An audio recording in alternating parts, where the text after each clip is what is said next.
Naku po mga kababayan, Korte kumilos na, nagpatawag ng emergency meeting. Naku po mga kababayan, wasak lahat sa palasyo, sinapubliko ng Korte Suprema. Naku po, at eto pa mga kababayan, wala na nga bang Sulid North? At napalitan na ba ito ng Sulid Sara Duterte? Naku po, ito yung ating alamin mga kababayan.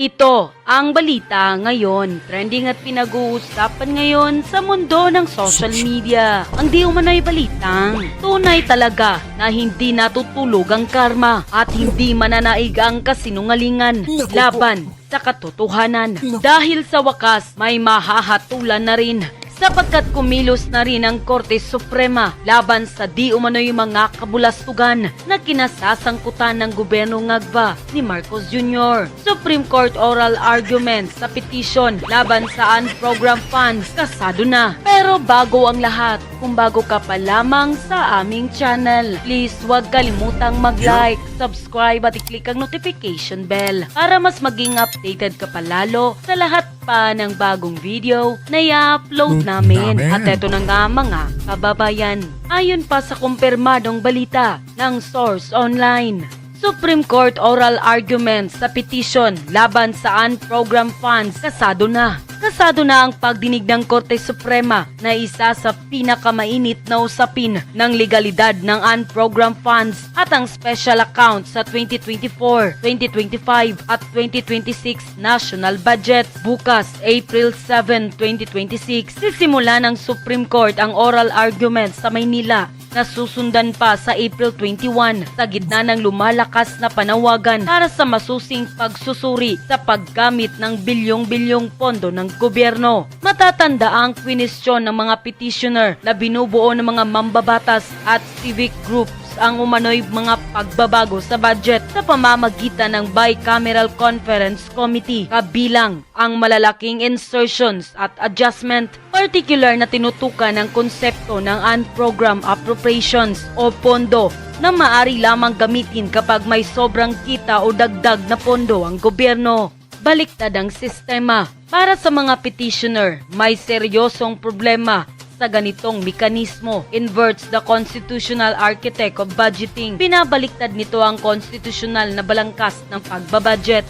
Dagdag pa nila, instead of revenues determining expenditures are authorized in anticipation of revenues. Sa halip na kita ang magtakda ng gastos, pinapayagan ang paggastos kahit inaasahan pa lamang ang kita. Ayon sa kanila, posibleng lumabag ito sa prinsipyo na dapat malinaw ang pinanggagalingan ng pondo bago ito gastusin. Ang magiging desisyon ng Korte Suprema ay maaring magtakda ng direksyon kung papaano bubuin at gagastuhin ang pambansang budget sa mga susunod na taon.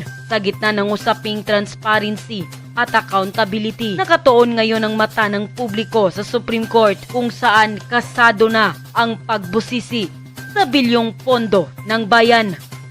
Karaming mali ang napulisiya ng kasalukuyang administrasyon. Kaya sana po yung nasa Facebook, mapatuloy po kayong mag-like, mag-comment, mag-react, mag-share. Importante po yung pag-share para po mabasag natin yung shadow ban na tinatawag dito po sa social media. Sana po patuloy kayong mag-share at mag-follow. At yung nasa YouTube naman ho, sana patuloy kayong mag-like, mag-share, mag-react, mag-comment at mag-subscribe. No? Pero bago po natin ipagpatuloy itong komentaryo ni Attorney Vic mga kababayan, panoorin muna natin kabayan kung paano pinagkaguluhan si VP Inday Sara Duterte sa Norte.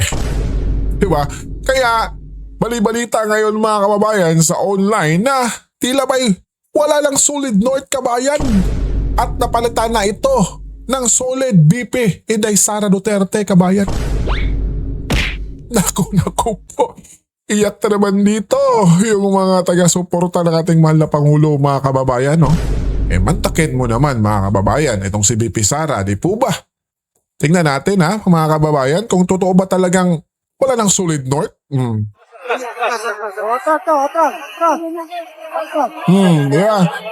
Yun mga kababayan, no? Ano ka lang, sir? Kaya, no? Nag-visit ako.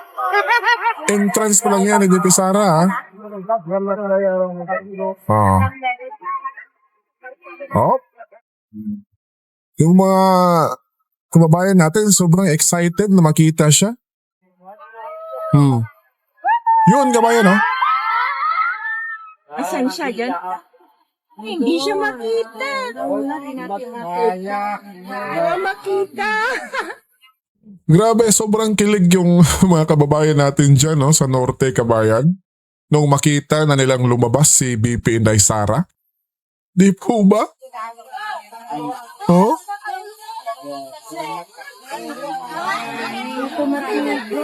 Hmm? Ayun, mga kababayan. Iba. Iba talaga mga kababayan, no? Yung karisma ng isang BP Inday Sara Duterte.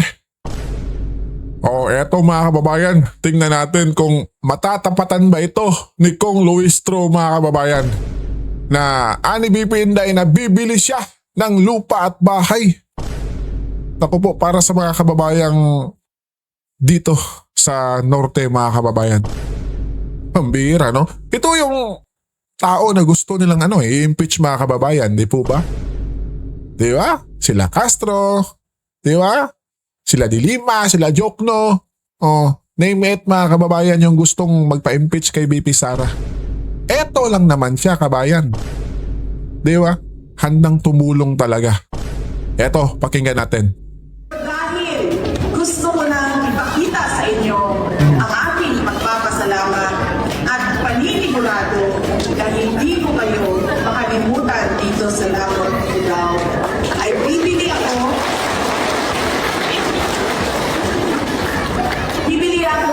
ng lupa at bahay dito sa inyo. Di po ba mga kababayan? Bibili ng lupa at bahay. Grabe, iba ka talaga Madam BP. Isang saludo naman dyan mga kababayan sa ating future President BP Inday Sara Duterte. At mga kababayan, pakinggan natin ang buo yung mensahe na to ni BP Inday. At now there is a headdress and necklace adorned with decorative beads worn around the head and neck, and traditionally reserved for the Ifugao Kadamyan elite.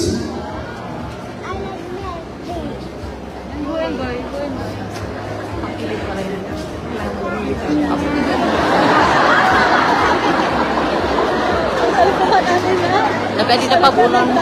Congratulations, Madam Vice President.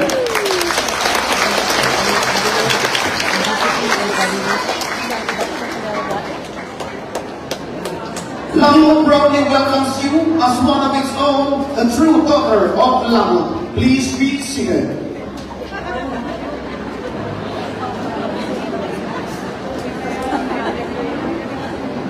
Bagay naman yan. Ladies and gentlemen, the Vice President of the Republic of the Philippines, Honorable Sara Z.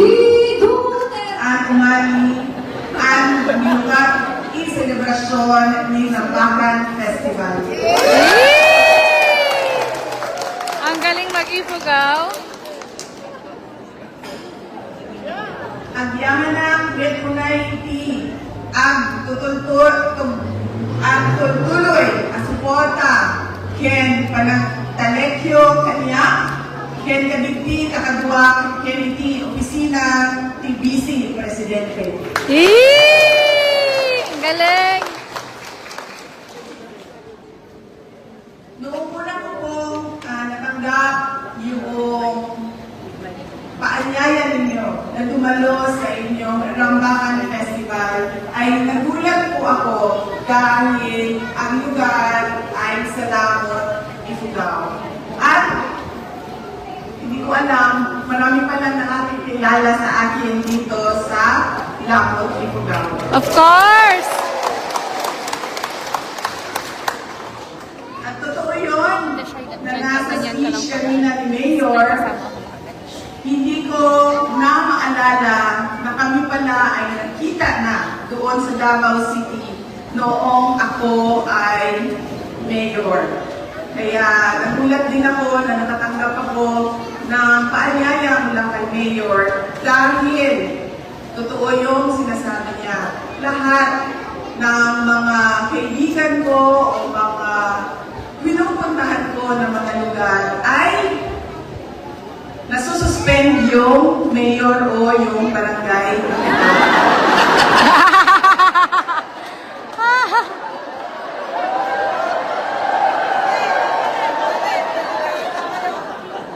Wala ka, Mayor. Lagot ka. Kanina, habang nakikinig ako sa tanong party ng ating pinamamahal na mayor, ay napapaisip ako kung madadagdagan ba ang impeachment complaint sa akin o masususpend siya. Tinitignan ko ang mukha ni Vice Mayor. Kasi naisip ko, ibabasa ko sa ngiti ni Vice Mayor kung masususpend ba si Mayor.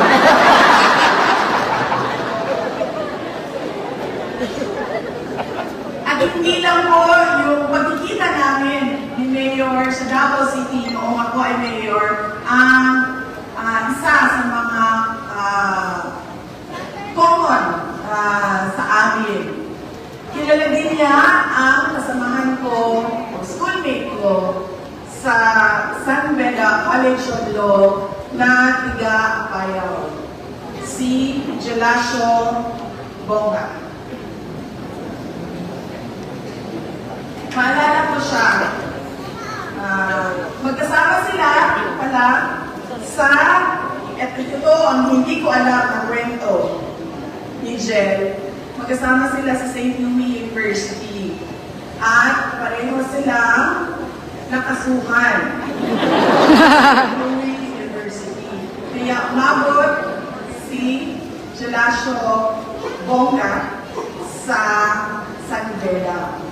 At maalala ko siya dahil nakikita ko sa mga kapatid ko dito sa Cordillera, lalo-lalo na dito sa Ifugao, yung sa amin noon, sa law school, yabang ang tawag namin. Medyo mayabang siya. Pero, hindi siya medyo mayabang talaga siya.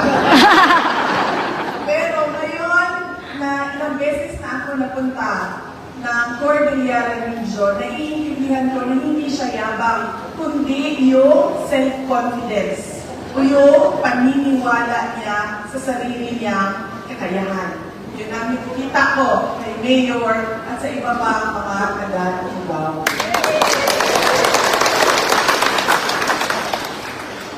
Si Jen ay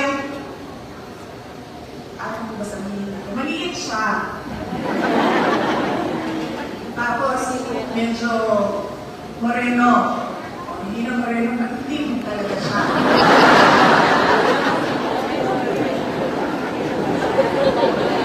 Komedyante din si Vice. Tiwala niya sa sarili niya. Pag nakikita niya ako naglalakad sa aming corridor, tatayo siya sa door frame, pintuan ng classroom. Gaganon siya doon. Tapos titignan niya ako. Tapos sasabihin niya sa akin, "O Sarah, saan ka pupunta?" Tapos, minsan pa ay tinatanong niya kung gusto ko bang sumama sa kanya. Minsan naman, pag tumadaan ako, dyan siya, lalakad, magkasalubong kami. Papasok ka ba o hindi? Sasamahan kita.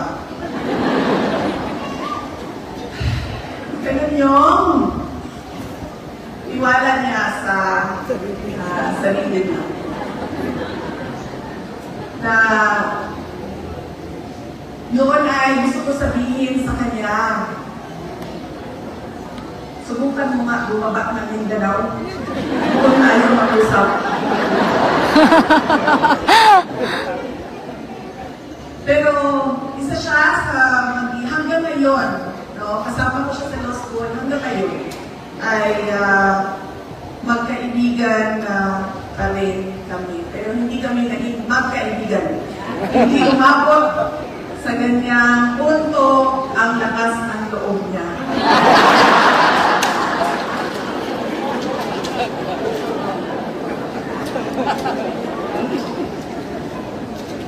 Mga kababayan, pinapaabot din ni dating Pangulong Rodrigo Duterte ang kanyang pagpapasalamat sa inyong panalangin sa kanyang pag-uwi dito sa ating mahal.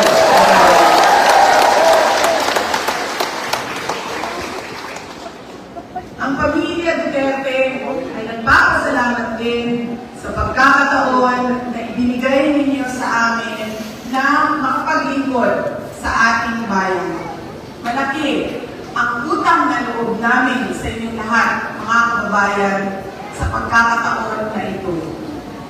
Ang lakas namin ay hindi galing sa aming apelido o sa katayuan namin doon sa syudad ng Davao, kundi galing ito sa Diyos at mga kababayan, as namin ay galing sa inyong lahat.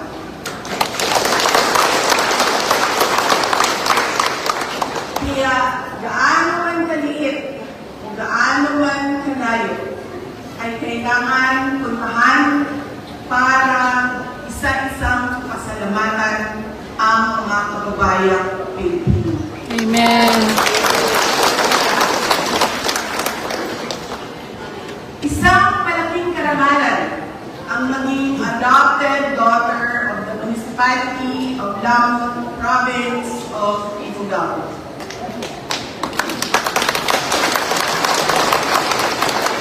At mabigyan ng pangalan na Oltago. Malapit na siya sa Oragon.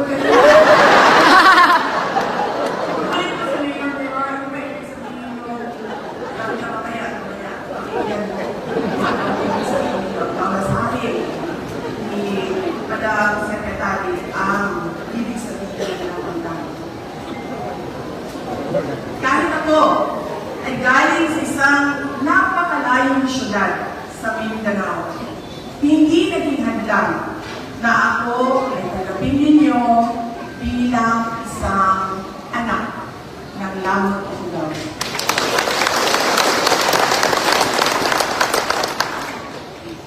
Isa itong napakahalagang regalo na hindi kailanman mabibili ng salapi at hindi kailanman maibabalik o mabayaran ko sa inyo.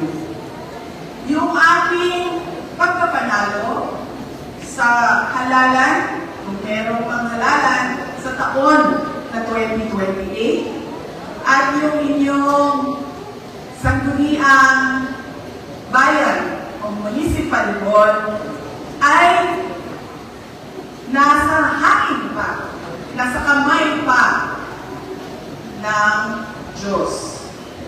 Pero dahil gusto ko lang ipakita sa inyo ang aking pagpapasalamat at paninigurado na hindi ko kayo makalimutan dito sa Lamon Ifugao, ay bibili ako. Bibili ako ng lupa at bahay dito sa inyo.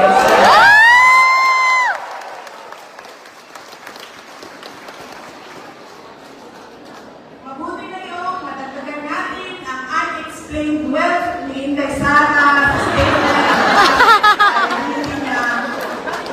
Saan niya? Yay! Magiging kalugaran na natin si Inday Sara. Mamaya, lahat ko may binigay para maliit lang. Uy, huwag yung hektarya na lupa. Maliit lang.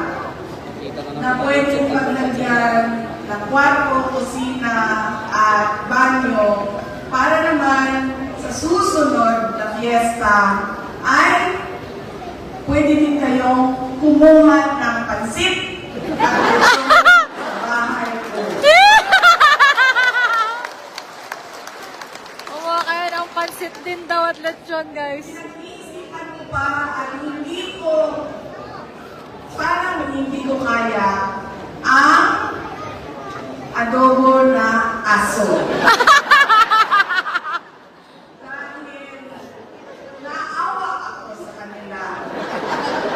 Mabait sila sa akin, ang mga aso. Pero, mga kababayan, kung kayo ay makahanap ng bukaya,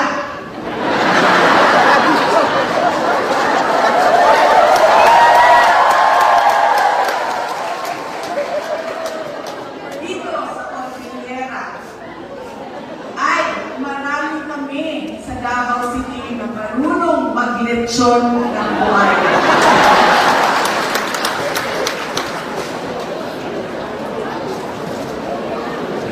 Wen, tagalamot ton guys, gumatang sunati, dagana kan balay na to'y lamot Ifugao.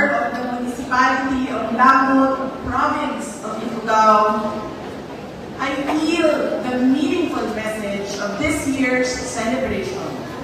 Umuna nilang, united in culture and progress. And this theme is the perfect description of Lamot, a community that honors its traditions while courageously embracing development. As we celebrate, let us remember that progress should uplift our culture and should not leave our traditions behind. Our heritage should guide us as we move forward. And when culture and progress are recognized together, we build not only stronger communities, but also a future where our children embrace their roots as they do with progress. Kahapon po ay nandito na kami sa Ifugao dahil maaga kami nagbiyahe. Kasi naisip ko, baka kung ngayong araw kami magbiyahe, ay hindi kami aabot sa ating programa ngayong umaga na ito. Biyahe kami at dumiretso kami sa Quiacan, Municipality of Quiacan. Doon kami natulog at namasyal kami sa iba't ibang mga lugar doon sa Quiacan. Una na, hindi pa na nawawala si Mayor na ako ng Quiacan.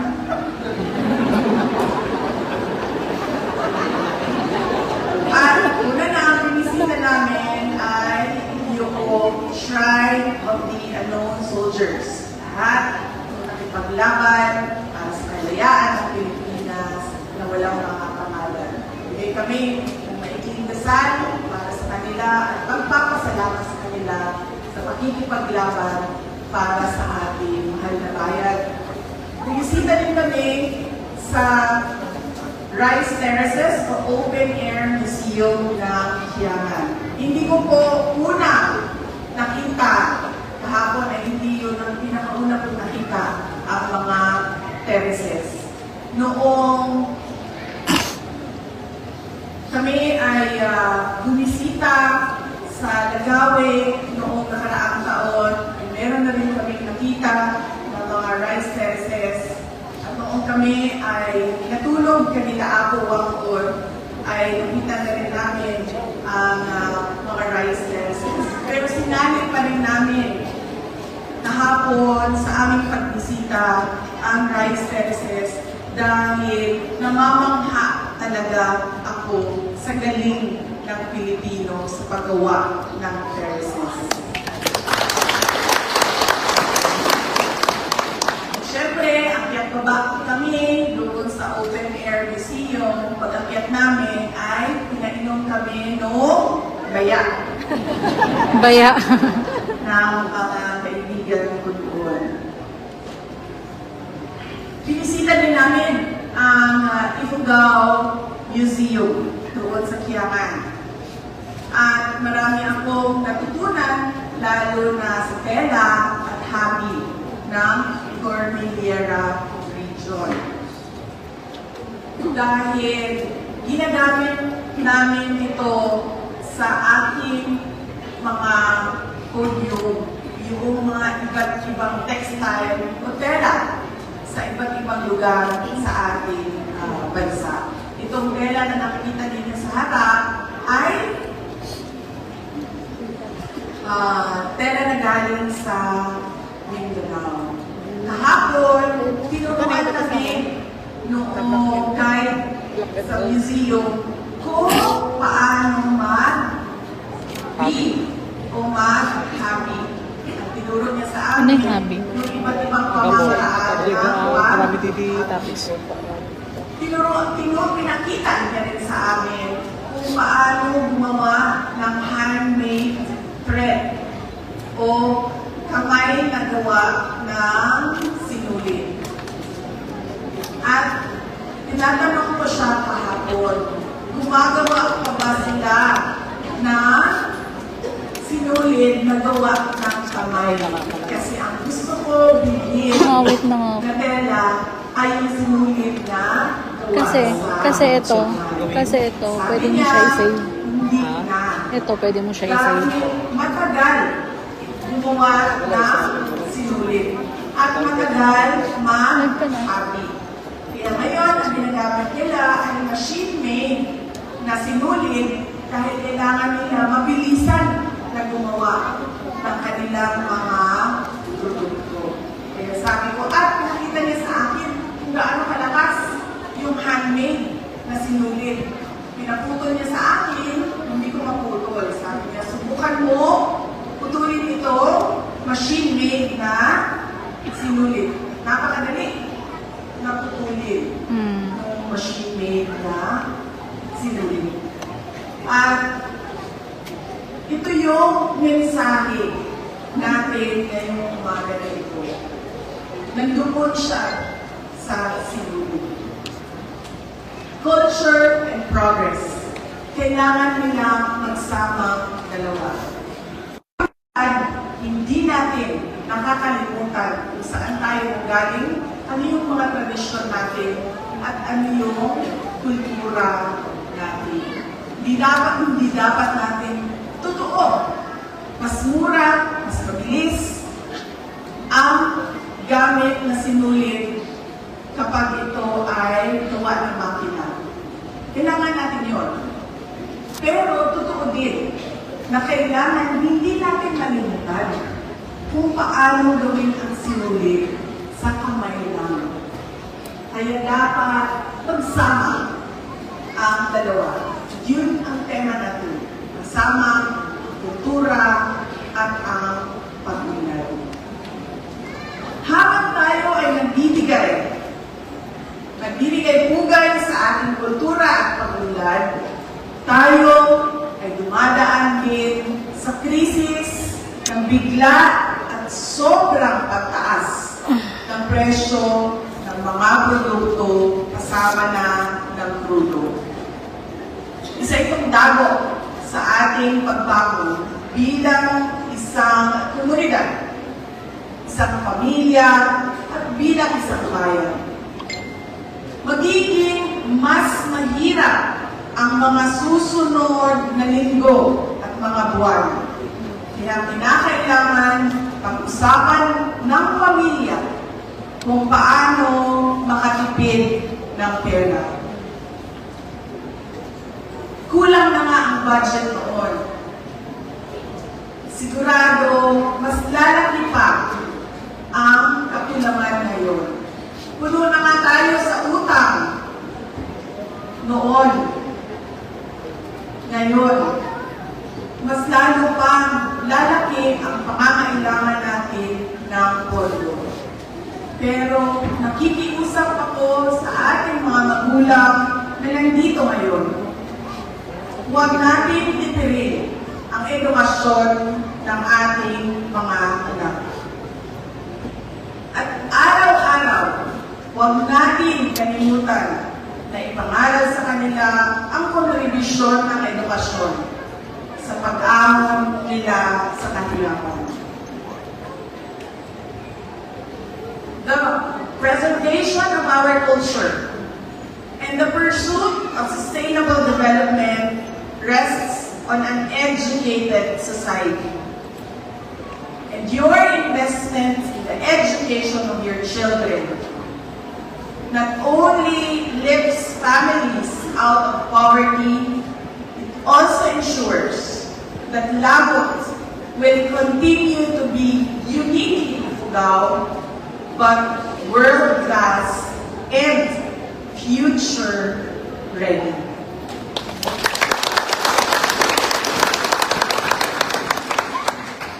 Kakailan nga taga-Ifugao, ayatin tayo ni pagilian tayo na Pilipinas para kini Apo Diyos, pagilian kin amin na kapamilya na Pilipino.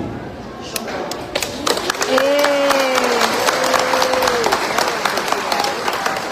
Sukran. Thank you very So ito po yung ating panukala. Tax-free na sahod. Maybe 3 months, maybe half year. 6 na buwan. I just do not know the exact number. Of course, they will argue. Hindi pa pwede yan. Hindi pa pwede babagsak ang koleksyon, babagsak ang buwis. Paano natin papatakbuhin ng gobyerno? So ninyo, yung mga mali-malitang ninakaw ninyo. Diba? Dahil nasa receiving end po ang mga ordinaryong Pilipino. We have been at the receiving end for the longest time. And we have all witnessed kung gaano ang pagnanakaw, gaano katalamak, kagarapal, lantaran, ang kurakot at korupsyon sa ilalim ng Marcos Jr. administration. Mantakin ninyo, meron naman silang propaganda. Dito lang talaga ako nakakakita na nakuha pang magbakasyon. Magbabakasyon, Holy Week sa North. Sa North, ano bang may tinanong ko sa kaibigan ko, bakit kaya sa North? Kasi masarap mag-snorkeling doon. Snorkeling ang sinabi ko si Gloria si Gloria, snorkeling ang sinabi ko. It's more fun to do snorkeling in the north. Kaya pwede palang magbakasyon yung hindi nagtatrabaho. Kaya di ba pinuna, I'm not sure if it's true.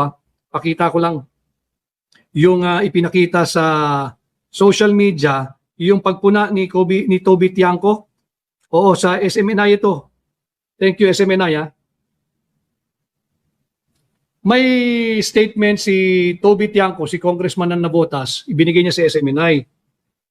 Hindi pumapasok si Martin Romualdez, pero present siya sa attendance. Yung sinasabi ko Dati, ito sa malakas nating argumento. Kung si Martin Romualdez, kongresista, pasahod nating mga taxpayer ito, huwag kayo nga hanga dito, empleyado natin ito, lahat yan.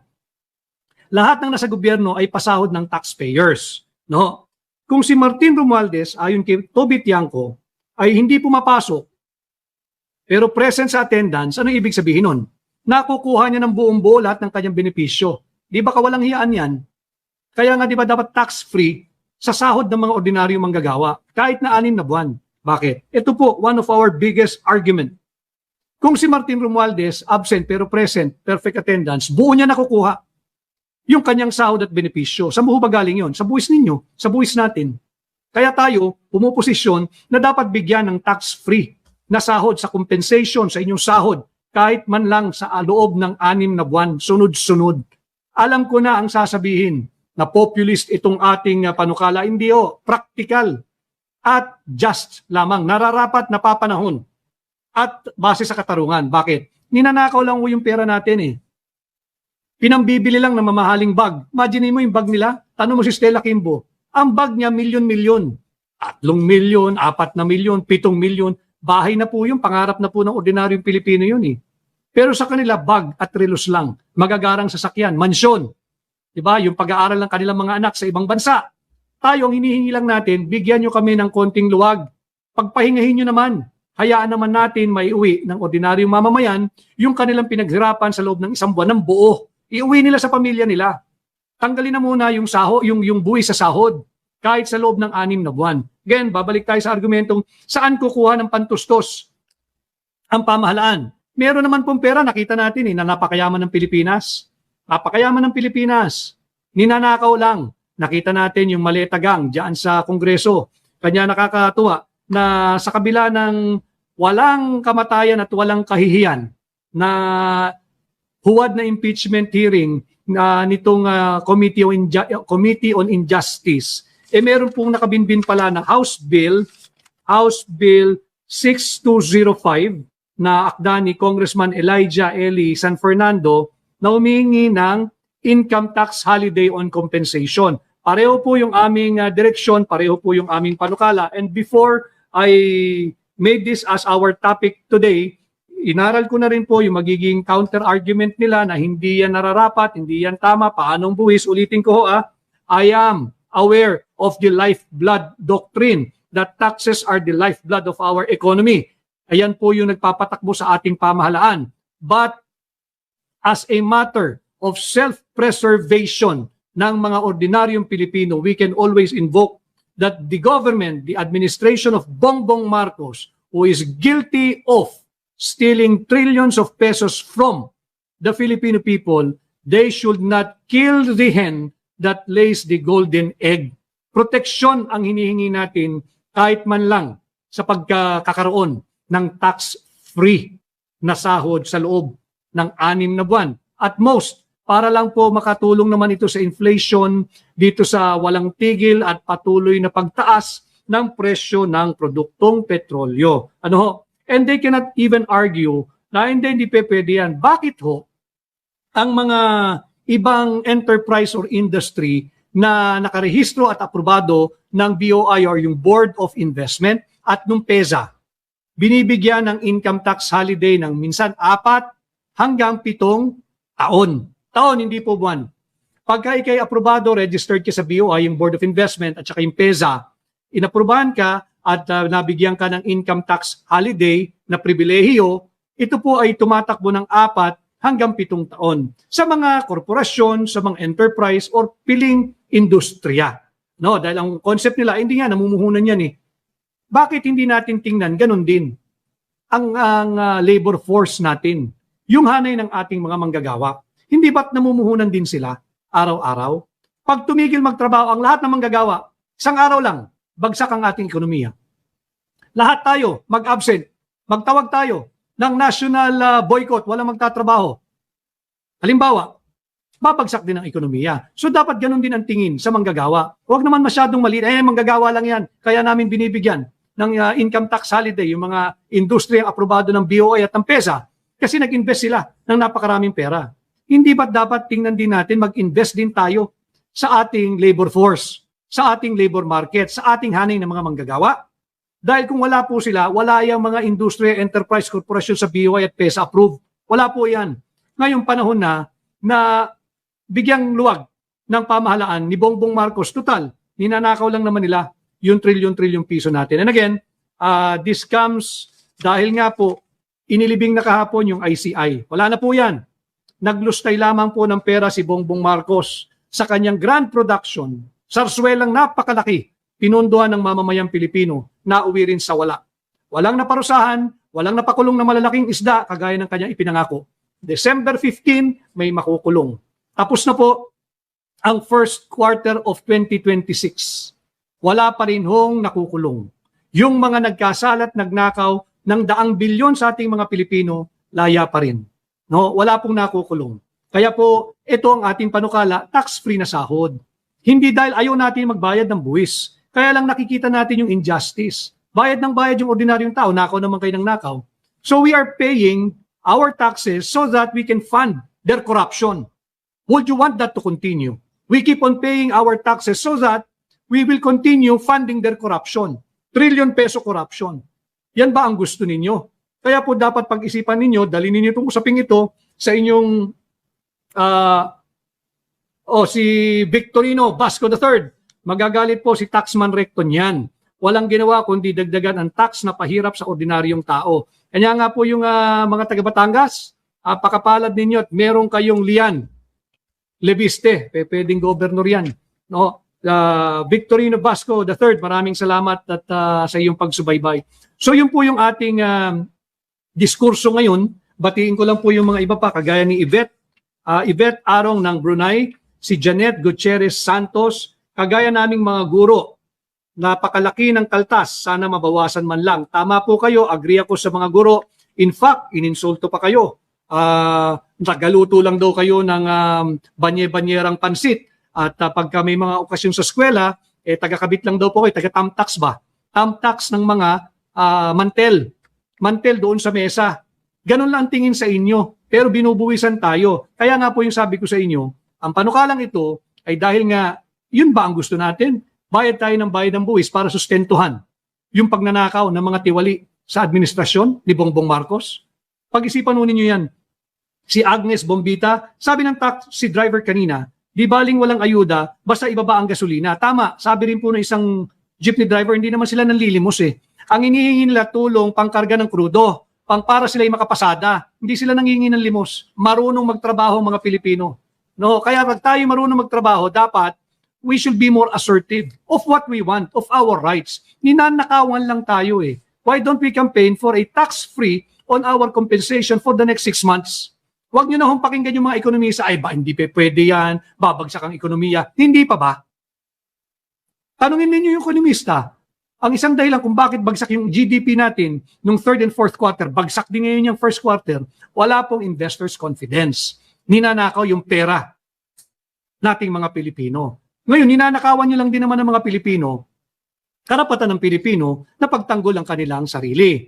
Yung right to self-preservation. Yun nga ho eh, when you are already starting to kill, to massacre the hen that lays the golden egg, meron karapatan pong dumipensa naman yung mga pinagkukuhaan ninyo ng pondo. No? Si Galaxy, ang daming maleta ang ninakaw nila, tapos 5,000 lang ang ibibigay. Hindi man lahat nakakatanggap. Kaya nga po eh, pati yung distribution ng ayuda mali eh.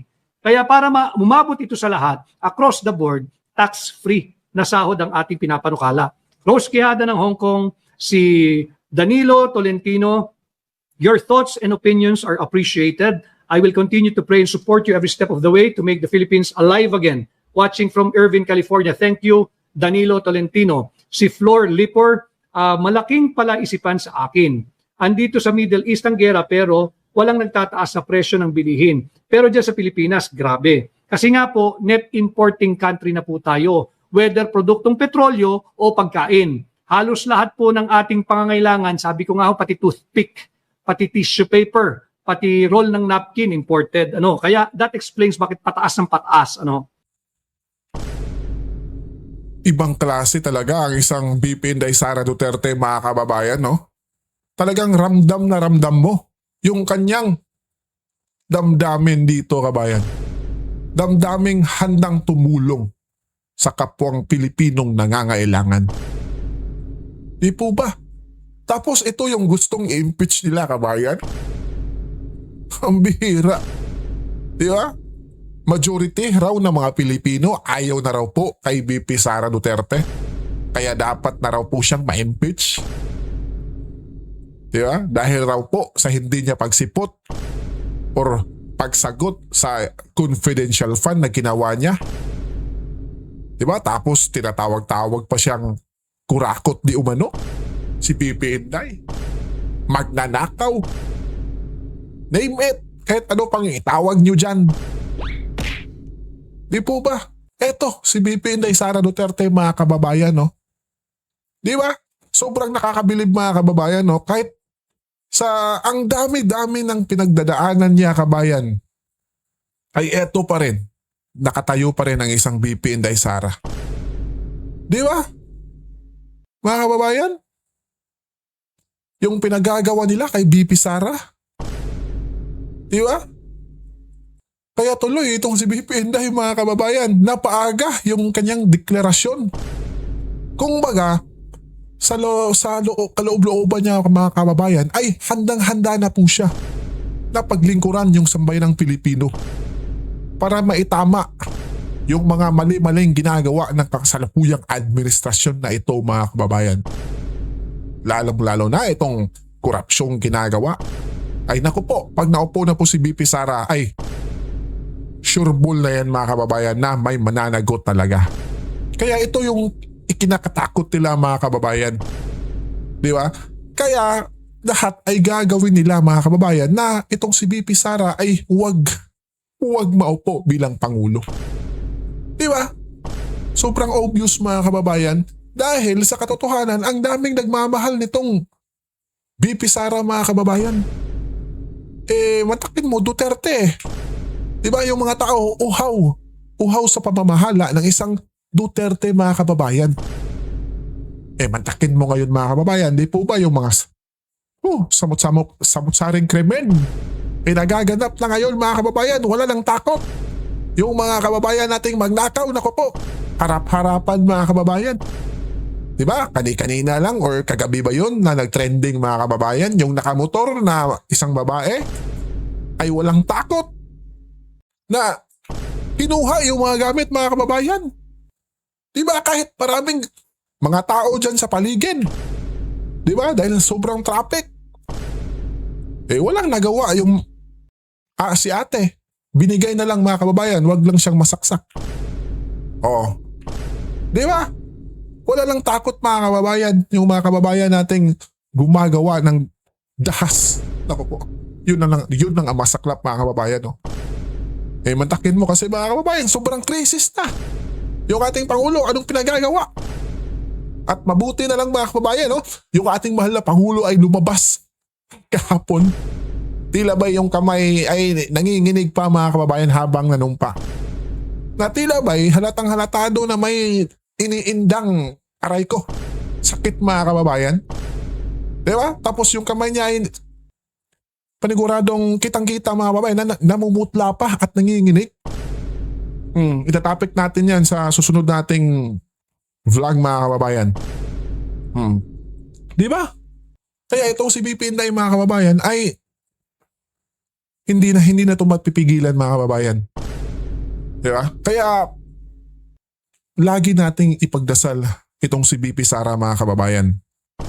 Di ba? Dahil lalong-lalo na ngayon na talagang nalalapit na yung eleksyon or baka hindi na nga umabot mga kababayan. Di ba?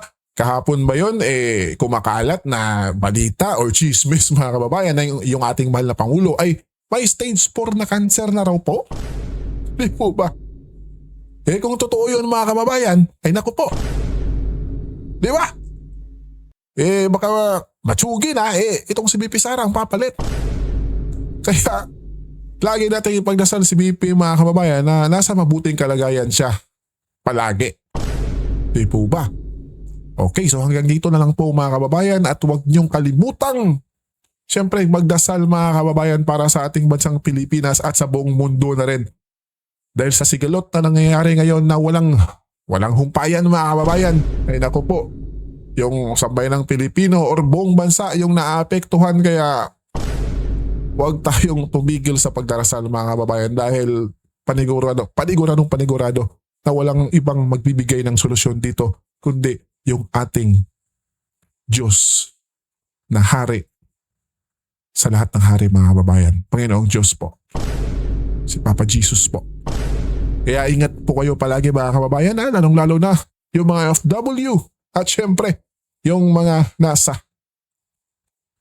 US, United States of America na taga-suporta dito sa ating channel mga kababayan. Ay maraming salamat po mga kababayan. Ingat po kayo.